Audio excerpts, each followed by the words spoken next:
ഇപ്പോൾ സ്ത്രീകളുടെ വന്ധ്യതയുടെ കാരണം എടുക്കുകയാണെങ്കിൽ ഒരു 16% കാരണങ്ങൾ പറയുന്നതും PCOD ആണ്, അല്ലെങ്കിൽ പോളിസിസ്റ്റിക് ഒവേറിയൻ ഡിസീസ്.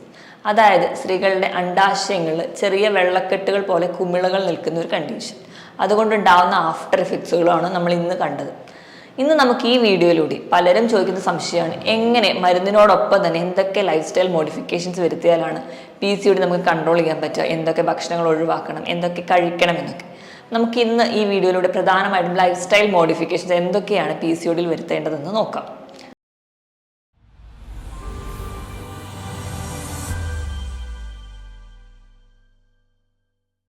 ഹായ്, ഞാൻ ഡോക്ടർ പ്രിയ, QNB ഹെൽത്ത് കെയറിലെ ഹോമിയോപ്പതിക് ഫിസിഷ്യനാണ്. നമ്മുടെ നാട്ടിൽ ഈ അടുത്തിടെ ഒരുപാട് വന്ധ്യതാ ചികിത്സാ കേന്ദ്രങ്ങൾ ആരംഭിക്കുന്നുണ്ട്. അതിനൊരു പ്രധാന കാരണം എന്ന് പറഞ്ഞാൽ ഇങ്ങനെ വന്ധ്യത റിലേറ്റഡ് ആയിട്ടുള്ള കംപ്ലയിൻറ്റ്സ് അനുഭവിക്കുന്ന ഒരുപാട് പേര് നമ്മുടെ ഇടയിലുണ്ട്. ഇപ്പോൾ സ്ത്രീകളുടെ വന്ധ്യതയുടെ കാരണം എടുക്കുകയാണെങ്കിൽ ഒരു 16% കാരണങ്ങൾ പറയുന്നതും PCOD ആണ്, അല്ലെങ്കിൽ പോളിസിസ്റ്റിക് ഒവേറിയൻ ഡിസീസ്. അതായത് സ്ത്രീകളുടെ അണ്ഡാശയങ്ങളിൽ ചെറിയ വെള്ളക്കെട്ടുകൾ പോലെ കുമിളകൾ നിൽക്കുന്ന ഒരു കണ്ടീഷൻ. അതുകൊണ്ടുണ്ടാവുന്ന ആഫ്റ്റർ എഫക്ട്സുകളാണ് നമ്മൾ ഇന്ന് കണ്ടത്. ഇന്ന് നമുക്ക് ഈ വീഡിയോയിലൂടെ പലരും ചോദിക്കുന്ന സംശയമാണ്, എങ്ങനെ മരുന്നിനോടൊപ്പം തന്നെ എന്തൊക്കെ ലൈഫ് സ്റ്റൈൽ മോഡിഫിക്കേഷൻസ് വരുത്തിയാലാണ് PCOD നമുക്ക് കൺട്രോൾ ചെയ്യാൻ പറ്റുക, എന്തൊക്കെ ഭക്ഷണങ്ങൾ ഒഴിവാക്കണം, എന്തൊക്കെ കഴിക്കണം എന്നൊക്കെ. നമുക്ക് ഇന്ന് ഈ വീഡിയോയിലൂടെ പ്രധാനമായിട്ടും ലൈഫ് സ്റ്റൈൽ മോഡിഫിക്കേഷൻസ് എന്തൊക്കെയാണ് PCODയിൽ വരുത്തേണ്ടതെന്ന് നോക്കാം. നമ്മുടെ വിഷയത്തിലേക്ക് കിടക്കുന്നതിന് മുൻപ് തന്നെ നമുക്ക് ജനറൽ ആയിട്ട് PCOD എന്താണെന്ന് നോക്കാം. അതായത് ഞാൻ നേരത്തെ പറഞ്ഞതുപോലെ പോളിസിസ്റ്റിക് ഒവേറിയൻ ഡിസീസ്. നമ്മുടെ അണ്ഡാശയത്തിൽ ഉണ്ടാവുന്ന, അതായത് സ്ത്രീകളുടെ അണ്ഡാശയങ്ങളിൽ ഉണ്ടാവുന്ന ചെറിയൊരു കംപ്ലയിൻസ്, അല്ലെങ്കിൽ ഒരു ഹോർമോണൽ ഇംബാലൻസ് മൂലമുണ്ടാകുന്ന ചെറിയ വെള്ളക്കെട്ടുകളോ അല്ലെങ്കിൽ നീർക്കുമിളകൾ പോലെ കാണുന്ന ഒരു കണ്ടീഷനെയാണ് PCOD എന്ന് പറയുന്നത്. എന്തുകൊണ്ടൊക്കെയാണ് PCOD ഉണ്ടാകുന്നതെന്ന് നോക്കാം. PCOD ഉണ്ടാകാൻ ഒരു ചെറിയ ശതമാനം പറയുന്നത് ജനിതകപരമായ ഘടകങ്ങളാണ്. അതായത് അമ്മയ്ക്കുണ്ടെങ്കിൽ അല്ലെങ്കിൽ നമ്മുടെ സഹോദരിക്കുണ്ടെങ്കിലും നമുക്ക് വരാനുള്ള ചാൻസ് ചെറിയൊരു ശതമാനമുണ്ട്. പക്ഷേ പൂർണ്ണമായിട്ടും നമുക്ക് ഒരു ജനറ്റിക് കംപ്ലയിൻറ്റ് എന്ന് പറയാൻ പറ്റില്ല. നമ്മുടെ ലൈഫ് സ്റ്റൈലിലെ ചില മോഡിഫിക്കേഷൻസ് ഒക്കെ വരുത്തുന്നതോ അല്ലെങ്കിൽ നമ്മുടെ ലൈഫ് സ്റ്റൈൽ തെറ്റായി പോകുന്നത് കൊണ്ടോ ഉണ്ടാകുന്ന ഒരു കണ്ടീഷൻ എന്നും നമുക്ക് പറയാം. അതിൽ ഒന്നാമതായി പറയുന്നത് നമുക്ക് ഇൻസുലിൻ റെസിസ്റ്റൻസ് എന്ന് പറയുന്ന ഒരു കണ്ടീഷനാണ്. ഇൻസുലിൻ റെസിസ്റ്റൻസ് എന്ന് പറഞ്ഞു കഴിഞ്ഞാൽ നമ്മുടെ ശരീരത്തിൽ ഉണ്ടാകുന്ന ഇൻസുലിൻ ഘടികകൾക്ക് നമ്മുടെ ശരീരത്തിൽ ഗ്ലൂക്കോസിനെ തിരിച്ചറിയാൻ പറ്റാതെ വരിക. അങ്ങനെ ഗ്ലൂക്കോസിനെ തിരിച്ചറിയാൻ പറ്റാത്തതുകൊണ്ട് നമ്മുടെ ശരീരം ഒരു കോമ്പൻസേറ്ററി മെക്കാനിസമായിട്ട് വീണ്ടും ഇൻസുലിൻ ഉണ്ടാക്കും. പക്ഷെ ഉണ്ടാക്കുന്ന ഇൻസുലിന് വേണ്ടത്ര കാര്യപ്രാപ്തിയൊന്നുമില്ല. അതുകൊണ്ട് തന്നെ ഒരുപാടുണ്ടാവും ഹൈപ്പർ ഇൻസുലിനീമിയ എന്ന് പറയുന്നൊരു കണ്ടീഷൻ ഉണ്ടാവും. അതുമൂലം നമ്മുടെ ഓവറികളിലൊക്കെ ചെറിയ നീർക്കെട്ടുകളും പുരുഷ ഹോർമോണുകൾ ഉണ്ടാവാനും തുടങ്ങും.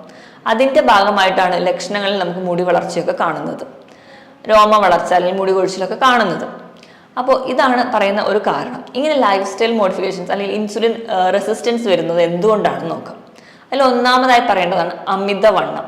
അതായത് ഇന്ന് നമുക്കറിയാം, പ്രത്യേകിച്ച് വ്യായാമമൊന്നുമില്ല, എല്ലാ ജോലികൾക്കും മെഷീൻസ് ഒക്കെ വീട്ടിലുണ്ട്. അങ്ങനെ പ്രത്യേകിച്ച് വ്യായാമമൊന്നും ഇല്ലാത്തുള്ള ഒരു ലൈഫ് സ്റ്റൈൽ, ഒരു സെഡൻറ്ററി ലൈഫ് സ്റ്റൈലാണ് ഒന്നാമത്തെ കാരണം. രണ്ടാമതായിട്ട് നമുക്കറിയാം, നമ്മുടെ ഭക്ഷണ രീതി, ഒരു ഫാസ്റ്റ് ഫുഡ് അല്ലെങ്കിൽ ജങ്ക് ഫുഡ്സ് അമിതമായി കഴിക്കുക, അന്നജത്തിൻ്റെ അളവ് കൂടുതലായിട്ട് ചെല്ലുക, അതുപോലെ തന്നെ മധുരമടങ്ങിയ ഭക്ഷണങ്ങളൊക്കെ അമിതമായി കഴിക്കുക, ഹൈ ഫ്രക്ടോസ് കോൺ സിറപ്പ് അടങ്ങിയിട്ടുള്ള ഭക്ഷണങ്ങൾ, ബേക്കറി ഐറ്റംസ് ഒക്കെ ധാരാളം കഴിക്കുന്നതാണ് ഒരു പരിധി വരെ കാരണം. ഇതിനോടൊപ്പം തന്നെ കൃത്യസമയത്ത് ഉറക്കമില്ലായ്മ, അതുപോലെ തന്നെ നമ്മുടെ എന്തെങ്കിലും മറ്റ് എൻവയോൺമെന്റൽ പൊല്യൂഷൻ, നമുക്കറിയാം നമ്മൾ ഇന്ന് വീടുകളിലൊക്കെ പ്ലാസ്റ്റിക് കത്തിക്കുന്നത് പോലും ഒരു പരിധി വരെ PCODക്ക് കാരണമാകും. അതോടൊപ്പം തന്നെ നമ്മൾ ഇന്ന് കീടനാശിനികൾ പച്ചക്കറികളിലും പഴവർഗ്ഗങ്ങളിലും അടിക്കുന്നതും അതൊക്കെ നമ്മൾ ജനറ്റിക്കായിട്ട് ചെറിയ മോഡിഫിക്കേഷൻ ഉണ്ടാക്കുകയും അത് കാരണം നമുക്ക് PCOD ഉണ്ടാവാം. ഇതൊക്കെയാണ് ജനറലായിട്ട് PCODക്ക് ഒരു കാരണമായിട്ട് പറയുന്നത്. ഇത് കൂടാതെ മറ്റ് ചെറിയ കാരണങ്ങളായി പറയുന്നത് നമുക്കുണ്ടാകുന്ന മെൻ്റൽ സ്ട്രെസ് അല്ലെങ്കിൽ ടെൻഷൻ അമിതമാകുമ്പോൾ കോർട്ടിസോൾ എന്ന് പറയുന്ന ഹോർമോൺ അമിതമായിട്ട് നമ്മുടെ ശരീരത്തിൽ ഉണ്ടാവുകയും അതുമൂലം ഹൈപ്പർ ഇൻസുലിനീമി ഉണ്ടാവുകയും പുരുഷ ഹോർമോണുകളുടെ പ്രൊഡക്ഷൻ നടക്കുകയാണ് ഒരു കാരണമായി പറയുന്നത്. ഇനി നമുക്ക് എന്തൊക്കെയാണ് PCODയിൽ കാണുന്ന ലക്ഷണങ്ങളെന്ന് നോക്കാം. ലക്ഷണങ്ങൾ എന്ന് പറയുമ്പോൾ നമുക്ക് ജനറലായിട്ട് എല്ലാവർക്കും തന്നെ അറിയാം, അമിതവണ്ണം ഒരു ലക്ഷണമാണ്. അമിതവണ്ണം നമുക്ക് PCODക്ക് ഒരു കാരണമാണ്, അതുപോലെ തന്നെ ഒരു ലക്ഷണം കൂടിയാണ്. അതുപോലെ തന്നെ നല്ല രീതിയിലുള്ള മുടി കൊഴിച്ചിൽ, പ്രധാനമായും നമ്മുടെ ആ ഒരു ഫ്രണ്ട് ഭാഗത്തു നിന്നൊക്കെയാണ്, അതായത് തലയുടെ ആ ഉച്ചി ഭാഗത്തു നിന്നൊക്കെ ധാരാളം മുടി കൊഴിയും. ഉള്ള മുടിയാണെങ്കിൽ കട്ടി കുറഞ്ഞു പോകുന്നത് കാണും. അമിതമായ രോമ വളർച്ച, പ്രധാനമായിട്ട് മേൽചുണ്ടിൽ, താടിയിൽ, നെഞ്ചിൽ, വയറിൻ്റെ ഭാഗത്ത്, തുടയിൽ ഒക്കെ അമിതമായിട്ടുള്ള രോമ വളർച്ച, ഒരു മെയിൽ ഡോമിനൻസ് അല്ലെങ്കിൽ മെയിൽ ക്യാരക്ടർ കാണിക്കുക. സൗണ്ടിലൊക്കെ ചെറിയ ചേഞ്ച്. അതുപോലെ നമ്മുടെ സ്കിന്ന് കുറച്ചുകൂടെ ഓയിലി ആവുക, പെട്ടെന്ന് കിടന്ന് മുഖക്കുരു വരിക. കഴുത്തിൻ്റെ പുറകിൽ, കൈകളുടെ മടക്കുകളിൽ, കൈമുട്ടിൽ, കാൽമുട്ടിലൊക്കെ സ്കിൻ കുറച്ചുകൂടി കട്ടിയാവുകയും കുറച്ചുകൂടി ഡാർക്ക് കളറാവുകയും കാണും. ഇത് നമ്മൾ അക്കാന്തോസിസ് നൈഗ്രിക്കൻസ് എന്നൊരു കണ്ടീഷനായിട്ടാണ് പറയുന്നത്. ഇതോടൊപ്പം തന്നെ നല്ല ക്ഷീണം ഉണ്ടാവും. ഇതിനോടൊപ്പം എല്ലാം ഏറ്റവും ഒരു കോമൺ സിംറ്റം എന്ന് പറയുന്നത് ആർത്തവ ക്രമക്കേടുകളാണ്. അതായത് നമുക്ക് പീരീഡ്സ് നോർമലി ആകുന്നത് 28 മുതൽ 35 ഡേയ്സ്, ആ ഒരു ഡ്യൂറേഷനിലാണ് ഈ റിപ്പീറ്റഡ് ആയിട്ട് സൈക്കിൾ ആകുന്നത്. പക്ഷേ PCOD ഉള്ളവരിൽ ആർത്തവ ക്രമക്കേടുകൾ എന്ന് പറഞ്ഞാൽ ഒന്നെങ്കിൽ അതൊരു 40 ദിവസം 50 ദിവസം കൂടുമ്പോഴായിരിക്കും പീരീഡ്സ് ആവുക. ചിലർക്കാണെങ്കിൽ മാസത്തിൽ 2 പ്രാവശ്യം പ്രശ്നം ചെയ്യുന്നത് കാണും. നോർമലി ബ്ലീഡിങ് എന്ന് പറയുന്നത് ആഴ്ചയിൽ ഒരു 5 മുതൽ 7 ദിവസം വരെയാണ്. അപ്പം ഇങ്ങനെ PCOD പോലെ ബുദ്ധിമുട്ടുള്ളവർക്കാണെങ്കിൽ ബ്ലീഡിംഗ് എന്ന് പറഞ്ഞാൽ ജസ്റ്റ് സ്പോട്സ് ആയിട്ട് കാണും, അല്ലെങ്കിൽ ഹെവി ബ്ലീഡിംഗ് ആയിട്ട് കാണും, ക്ലോട്ട്സ് ആയിട്ടൊക്കെ പോകുന്നത് കാണും. ഇതുമൂലം ധാരാളം രക്തം പോകുന്നത് കൊണ്ട് കഠിനമായ ക്ഷീണവും രക്തക്കുറവും ഒക്കെ ഇവരിൽ കാണാറുണ്ട്. ഇതൊക്കെയാണ് പ്രധാനമായിട്ടും ലക്ഷണങ്ങളായിട്ട് നമുക്ക് പറയാനുള്ളത്. ഇനി എങ്ങനെയാണ് നമ്മൾ PCOD ആണെന്ന് ഒരു കണ്ടീഷൻ നിർണ്ണയിക്കുക? ഒരു മെഡിക്കൽ ടീം അല്ലെങ്കിൽ ഒരു ക്രൈറ്റീരിയ എന്ന് പറയുന്നത് പ്രധാനമായിട്ടും ഒരു 3 ഘടകങ്ങളെ ഡിപ്പെൻഡ് ചെയ്തിരിക്കും. ഒന്നാമതായിട്ട് നമുക്ക് പീരീഡ്സ് ആകുന്ന ഒരു ഡ്യൂറേഷൻ, 35 ദിവസം കൂടുമ്പോൾ പീരീഡ്സ് ആകുന്നുണ്ടോ, അല്ലെങ്കിൽ വർഷത്തിൽ ഒരു 8 പീരീഡ്സ് എങ്കിലും ആകുന്നുണ്ടോ എന്ന്, അങ്ങനെയെങ്കിൽ അവരെ നോർമലായിട്ട് പറയും. രണ്ടാമതായിട്ട് പുരുഷ ഹോർമോണുകളുടെ പ്രൊഡക്ഷൻ നടക്കുന്നു. അതായത് നമുക്ക് ഒന്നെങ്കിൽ ഈ പറഞ്ഞ പോലെ മുടി കൊഴിച്ചിലോ രോമ വളർച്ചയോ സൗണ്ടിൽ ചേഞ്ചോ ഒക്കെ കണ്ടുപിടിക്കാം, അല്ലെങ്കിൽ നമ്മൾ ബ്ലഡ് ടെസ്റ്റ് ചെയ്യുമ്പോൾ പുരുഷ ഹോർമോണുകളായ ടെസ്റ്റോസ്റ്റെറോണിൻ്റെ ഒക്കെ ലെവൽ നോക്കുമ്പോൾ കൂടി നിൽക്കുന്നതായി കാണാം. മൂന്നാമതായിട്ട് നമ്മൾ USS അബ്ഡോമൻ, അതായത് വയറിൻ്റെ സ്കാൻ എടുക്കുമ്പോൾ ഓവറിയുടെ ഉള്ളിൽ സിസ്റ്റുകൾ കാണാം. ഒരു 15 മുതൽ 20 സിസ്റ്റുകളെങ്കിലും ഉണ്ടാവണം. അതുപോലെ തന്നെ ഓവറിയുടെ സൈസ് കുറച്ച് കൂടുതലായിരിക്കണം. ഒരു 10 ക്യൂബിക് മില്ലിമീറ്റർ എങ്കിലും ഉണ്ടെങ്കിലാണ് നമ്മൾ ഇതിനെ PCODയുടെ ഗണത്തിൽ പെടുത്താറ്. ഈ പറഞ്ഞ 3 ഘടകങ്ങളിൽ ഏതെങ്കിലും 2 ഫീച്ചർ ഓക്കെ ആണെങ്കിൽ മാത്രമാണ് നമ്മൾ ആ കണ്ടീഷനെ PCOD എന്ന് പറയാം. അതുപോലെ തന്നെ 1-2 മാസം ജസ്റ്റ് പീരീഡ്സ് മിക്സായി എന്ന് ഓർത്തിട്ട് അതൊരു PCOD ആവണമെന്നില്ല. മറ്റ് പല കംപ്ലയിൻസ് കൊണ്ടും നമുക്ക് പീരീഡ്സ് ഇറഗുലർ ആയിട്ട് നിൽക്കാം. അതായത് തൈറോയിഡിൻ്റെ ഫംഗ്ഷൻ ഹോർമോൺ എന്തെങ്കിലും വ്യത്യാസം വന്നെങ്കിൽ, അയണിൻ്റെ കുറവ് കൊണ്ടൊക്കെ നമുക്ക് പീരീഡ്സ് അങ്ങോട്ടും ഇങ്ങോട്ടും ഒക്കെ മാറാം, അല്ലെങ്കിൽ നമുക്ക് പല വൈറ്റമിൻ ഡെഫിഷ്യൻസി കൊണ്ടും കാണാം. അപ്പം ഇതല്ലാതെ ഈ പറഞ്ഞ ക്രൈറ്റീരിയയിൽ ഏതെങ്കിലും 2 ഫീച്ചേഴ്സ് ഓക്കെ ആണെങ്കിലാണ് നമ്മൾ PCOD എന്ന് പറയും. നമ്മൾ PCOD എന്ന ഒരു കണ്ടീഷൻ നമ്മൾ അറിഞ്ഞു കഴിഞ്ഞാൽ അതിന് എന്തൊക്കെ കോംപ്ലിക്കേഷൻ ഉണ്ടാവും നമ്മൾ ചിന്തിക്കാറുണ്ട്. പ്രധാനമായിട്ടും ഞാൻ നേരത്തെ പറഞ്ഞത് വന്ധ്യത തന്നെയാണ്. ഒരു 60 മുതൽ 70% PCOD വന്ധ്യതയിലേക്ക് നമ്മൾ എത്താറുണ്ട്. നമ്മൾ തുടക്കത്തിലൊന്നും വലിയ കാര്യമാക്കി എടുക്കില്ല. പെൺകുട്ടികളാണെങ്കിൽ കല്യാണമൊക്കെ കഴിഞ്ഞ് കുട്ടികൾ കൺസീവ് ആവാതെ വരുമ്പോഴായിരിക്കും നമ്മൾ ചെന്ന് നോക്കുമ്പോൾ PCOD ഉണ്ടെന്ന് അറിയാം. അപ്പോഴായിരിക്കും നമ്മൾ കൂടുതൽ ടെൻഷൻ ആവുകയും സ്ട്രെസ് ആവുകയും അതിൻ്റെ വഴി വീണ്ടും PCOD ഉണ്ടാവാനുള്ള ചാൻസ് കൂടുതലാണ്.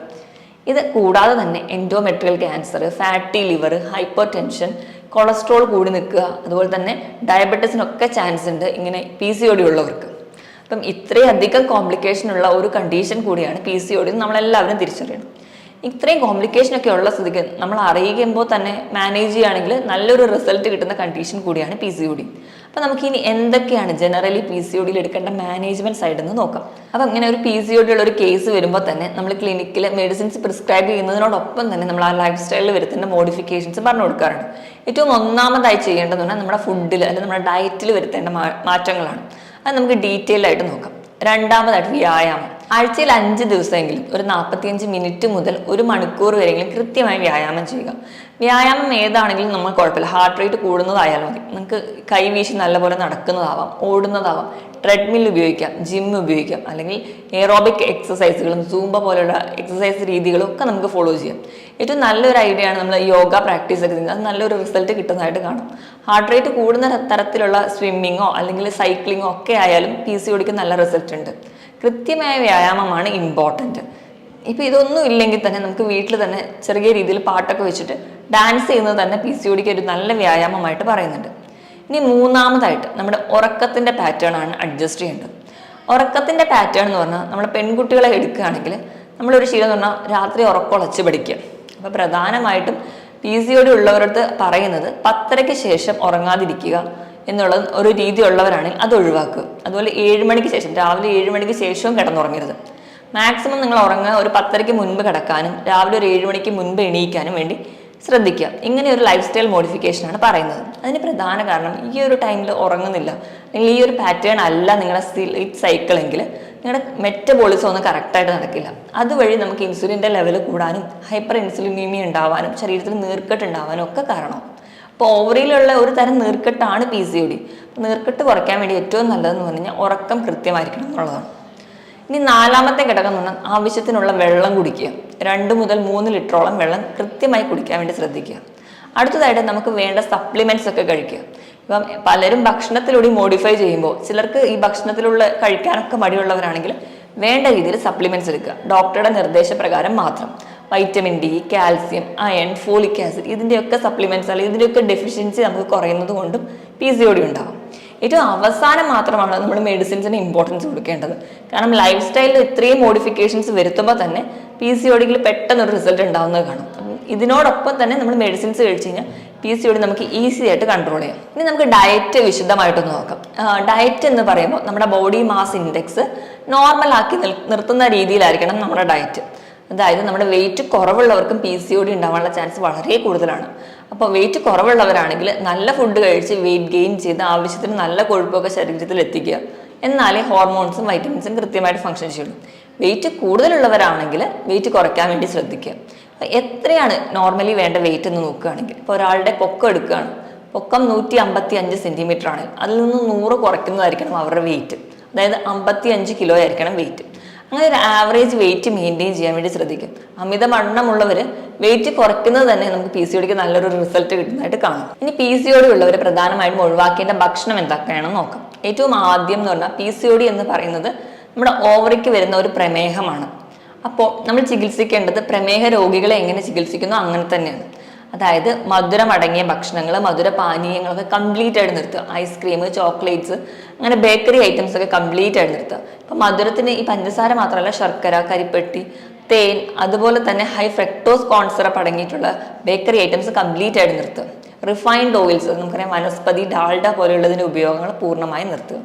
ട്രാൻസ് ഫാറ്റ് അടങ്ങിയ ഭക്ഷണം, അമിതമായി വറുത്തതും പൊരിച്ചതുമായ ഭക്ഷണത്തിൽ ഇങ്ങനെ നമുക്ക് ശരീരത്തിൽ ഫ്രീ റാഡിക്കൽ ഉണ്ടാവാൻ കാരണമാവും. അത് നമുക്ക് ശരീരത്തിൽ നീർക്കെട്ടുണ്ടാക്കും. അതുകൊണ്ട് അമിതമായിട്ട് വറുത്തതും പൊരിച്ചതുമായിട്ടുള്ള ഭക്ഷണങ്ങൾ ഒഴിവാക്കുക. ഇതോടൊപ്പം തന്നെ നമ്മൾ ഒഴിവാക്കേണ്ടതാണ് റിഫൈൻഡ് ആയിട്ടുള്ള അരി ഭക്ഷണങ്ങൾ. അതായത് നമ്മൾ പറയുന്ന വെള്ളയരി, അതുപോലെ ഗോതമ്പ്, മൈദ, ഇതൊക്കെ കംപ്ലീറ്റ് ആയിട്ട് നിർത്തുക. അതോടൊപ്പം തന്നെ പാലുൽപ്പന്നങ്ങൾ നിങ്ങൾ സ്റ്റോപ്പ് ചെയ്യുകയാണെങ്കിൽ PCODയിൽ നല്ലൊരു റിസൾട്ട് കിട്ടുന്നതായിട്ട് കാണാം. ഇതൊക്കെയാണ് നമ്മൾ പ്രധാനമായിട്ടും ഒഴിവാക്കേണ്ട ഭക്ഷണങ്ങൾ. ഇങ്ങനെ ഒഴിവാക്കേണ്ട ഭക്ഷണങ്ങൾ ഇതൊക്കെയാണെന്ന് നമുക്ക് മനസ്സിലായി. ഇനി നമ്മൾ എന്തൊക്കെ കഴിക്കണം?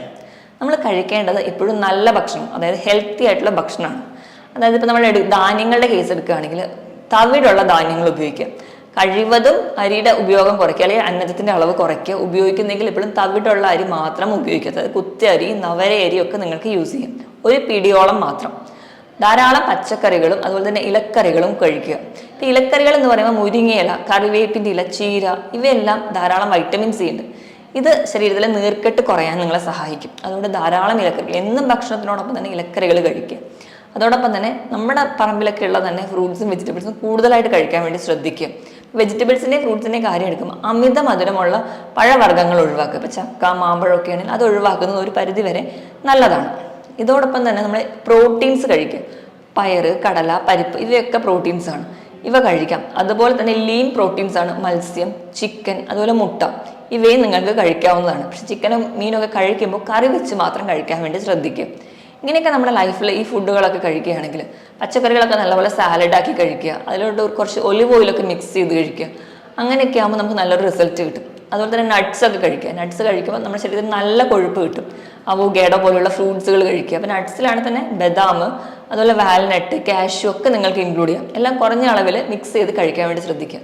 അവോക്കാഡോയിൽ അതുപോലെ തന്നെ നല്ല കൊഴുപ്പുണ്ട്. നമുക്ക് നല്ല കൊഴുപ്പുണ്ടെങ്കിൽ മാത്രമേ ശരീരത്തിൽ കൃത്യമായി ഹോർമോൺസും വൈറ്റമിൻസും ഒക്കെ ഫങ്ഷൻ ചെയ്യുള്ളൂ. അതുകൊണ്ട് ഇവയൊക്കെ കഴിക്കാൻ വേണ്ടി ശ്രദ്ധിക്കുക. ഇങ്ങനെ ഭക്ഷണത്തിൽ മോഡിഫൈ ചെയ്യുമ്പോൾ തന്നെ നമ്മൾ ഈ ഡയബറ്റീസ് ഉള്ളവരോട് പറയാറുണ്ട് പല തവണയായിട്ട് ഭക്ഷണം കഴിക്കുക. അപ്പോൾ PCOD ഉള്ളവർ അങ്ങനെ തന്നെയാണ് ഭക്ഷണം കഴിക്കേണ്ടത്. ഒരു 6 തവണയായിട്ടെങ്കിലും ഭക്ഷണം കഴിക്കുക. അതുപോലെ തന്നെ നമ്മൾ കുടിക്കുന്ന വെള്ളം കൃത്യമായിട്ട് 2-3 ലിറ്റർ വെള്ളം കുടിക്കുന്നതിന് ഉറപ്പ് വരുത്. ഇടയ്ക്ക് നിങ്ങൾക്ക് കറുവപ്പട്ടയോ ഉലുവയോ ഒക്കെ ഇട്ട് തിളപ്പിച്ച വെള്ളം കുടിക്കാം. അതുപോലെ തന്നെ മുരിങ്ങയിലയോ കറിവേപ്പിലയോ ഒക്കെ ഇട്ട് തിളപ്പിച്ച വെള്ളം കുടിക്കാം. ഇവയൊക്കെ ശരീരത്തിൻ്റെ നീർക്കെട്ട് അല്ലെങ്കിൽ നമ്മുടെ ഓവറിൽ ഉണ്ടാകുന്ന നീർക്കെട്ട് ഒരു പരിധി വരെയൊക്കെ കുറയ്ക്കും. ഭക്ഷണത്തിന് ഈ മോഡിഫിക്കേഷനും അതുപോലെ തന്നെ ഞാൻ നേരത്തെ പറഞ്ഞ ലൈഫ് സ്റ്റൈൽ മോഡിഫിക്കേഷൻസ് ഒക്കെ ചെയ്യുകയാണെങ്കിൽ മെഡിസിൻസ് ഇല്ലാതെ തന്നെ ഒരു പരിധി വരെ നമുക്ക് തുടക്കത്തിലുള്ള PCOD കൺട്രോൾ ചെയ്യാം. അല്ലെങ്കിൽ നമുക്ക് വിത്ത് മെഡിസിൻസ്, അപ്പോൾ ഹോമിയോപ്പതിയിലാണെങ്കിൽ ഒരുപാട് മെഡിസിൻസ് PCODക്ക് വേണ്ടി അവൈലബിൾ ആണ്. അപ്പം ഇങ്ങനെ ഒരു ചികിത്സാ രീതി നിങ്ങൾ ഫോളോ ചെയ്യുകയാണെങ്കിൽ നിങ്ങൾക്ക് ഉറപ്പായിട്ടും റിസൾട്ട് കിട്ടും. മറ്റൊരു ഹെൽത്ത് ടോപ്പിക്കുമായിട്ട് വീണ്ടും കാണുന്നത് വരെ നന്ദി.